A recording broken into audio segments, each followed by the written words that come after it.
Hey everyone, welcome back and happy Monday. Okay, so guys, welcome back to Up and Adam Channel 2 with all of the extra coverage. Actually, tomorrow marks the reigniting of such a fun live show, which is the after party. The Vanderpump Rules after party with Jason, which people literally loved it, especially during Scandal after Scan. It was just like, wow, what the hell is going on? And we covered it a lot. We talked about it a lot, and we had a lot of people in the room. So hopefully, you guys will be joining us tomorrow night for it all over again. Now, with that, we're back to talk about Stassi Schroeder and her potential move, also her potential return to reality TV. And she was a little bit of a sass master on Jeff Lewis Live, which I'm not mad at.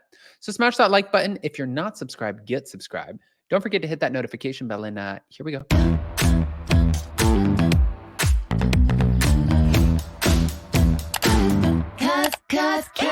No one can do it like we do it, like we do it, like we do it. Cause no one can do it like we do it, like we do it, like we do it. Okay, guys. So it's funny because if you didn't catch Hot Messy Topics earlier, it was so good. It lasted about an hour. Go be a part. I'm like choking on my words. Be a part of the replay crew. But I brought up the topic of Stassi and asking Jason because I played a clip from the Jeff Lewis Live on Sirius XM show. And Stassi was a little bit of a sass master. But she ends up detailing that she did not want to be a part of the Valley, that she was offered to be a part of the sizzle reel. And she gave us answers as to why. But I personally thought, holy shit, this is a big deal. Like, this girl, I'm sure, was offered a lot of money because when she left the show after season 8, she was making a lot of money. Like, had she not have been fired, season 8, 9, 10, 11, and all of the bonuses and everything, she would probably be making well over $1 million a year just off of the show, which for filming for only 3 months is a lot of money. But yeah, let's get into it. So thank you to Reality Blurb. Stassi and her husband are growing out of their $1.7 million mansion in the Hollywood Hills. 4 years after purchasing the 2,900 square foot 1920s Mediterranean style home, she welcomed her second child in September, and she opened up about why her and Beau need to move while also sharing her thoughts on the Valley. She offered some updates on her relationships with Jax and Kristen, and she gave a little bit more than that. She said, I love my house. I wake up happy, and I'm like, oh my gosh, I love this house so much, but there's just no room. Then she asked Jeff, she's like, are you going to help with that? Now, she said Beau brought up Tarzana yesterday, and he was like, look at these places. You can still live in the hills because I love a view. It just does something for my mental and emotional health and well being. Like, I love a fucking view, but I know I need a yard. And so he said, in Tarzana, you can have both. I feel like next year is when I'll be ready to make this move, 2024. And no, it's not happening this year. I also still want to hold on to this house just a little bit longer. To be fair, Jason and I did real estate for like 2.5 seconds, and we showed a couple houses in Tarzana. And I remember one, especially Tarzana. If you guys don't know, it's like when you go into the valley where Jax and Tom and Ariana and them live, which for right now, it goes like Studio City and then Sherman Oaks. And then after Sherman Oaks is Encino. And then after Encino is Tarzana. And it's like as you're heading towards Calabasas, where the Kardashians live, Justin Bieber, so many other people, Drake. So Tarzana was interesting because I remember one time showing a house and it looked so like it was a great house, but it looked so basic on the outside. And then all of a sudden you walked in the backyard. It was this massive yard and it overlooked like these hills, like kind of like what you would see when you see Villa Rosa with Lisa Vanderpump. It's really wild to see. So I get exactly what she's talking about. And I'm sure it's a lot more affordable than the hills themselves. Okay.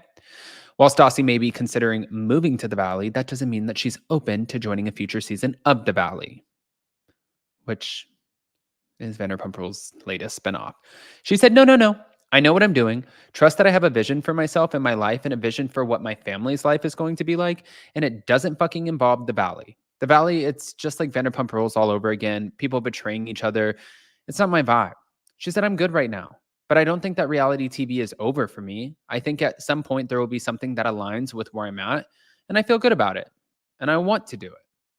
Now, As you guys know, Jax recently appeared on House of Villains, and Stassi said she would not participate in the series and also shared that she will not do The Traitors.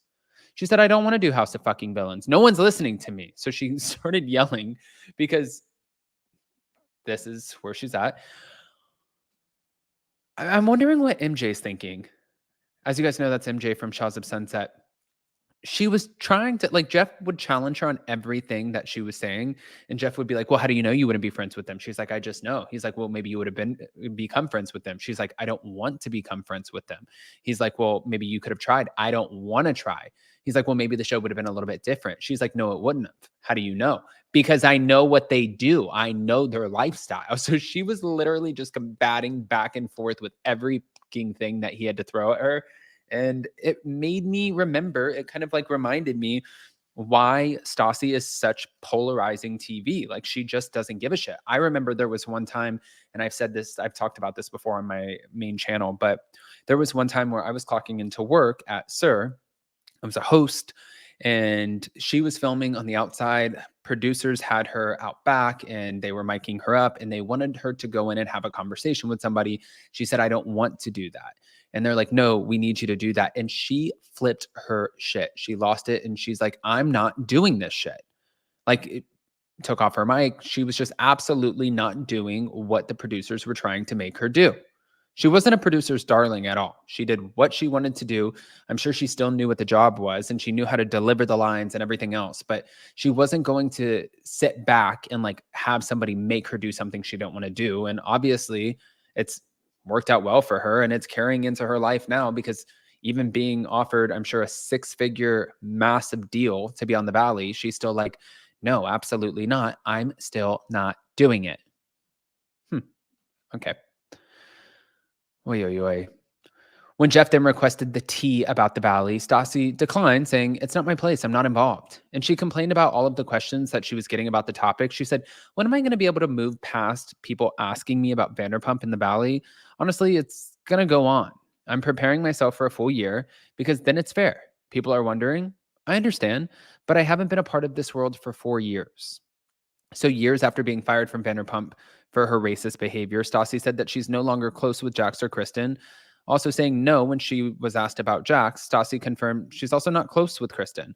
We're friendly, we text every now and then, but then that's kind of it. And on Jeff's radio show, after saying she was one of the first to launch her own podcast, Straight Up with Stassi, and noting that she's been doing it for 9 years, she looked back on her time with Beau. She said, we started slow. I've always been like you, Jeff, like where I rush into everything. I'm so intense in the relationship. Like, we move in together within like 2 weeks. And if you look at my track record, it's not so great. And with Beau, I did everything differently, which I thought that they were great TV too. You know, again, back to when we did Hot Messy Topics today, which go back and watch it. But somebody put it in the live chat and then I brought it up and I asked Jason, do you think the reason that she's saying no to things is because she is gearing up for her own TV show and trying to hold out for that because she is compelling TV? And Jason said, I do. And I was like, no, I agree with you. I'm curious to see, even though people are like, I won't watch her. Will you hate watch her? Will you watch her? Will you love to watch her? Will you just really not watch her? And you're saying that you won't watch her, but you actually will. Like, I'm so confused. But I want to hear what you guys think. Go ahead, comment below, smash that like button and show some love. Get ready because tomorrow is the Vanderpump Rules after party. And then right after, you're going to catch Jason on Anchor Watch on the main channel. I love you guys so much, and we will see you next time. Bye, guys.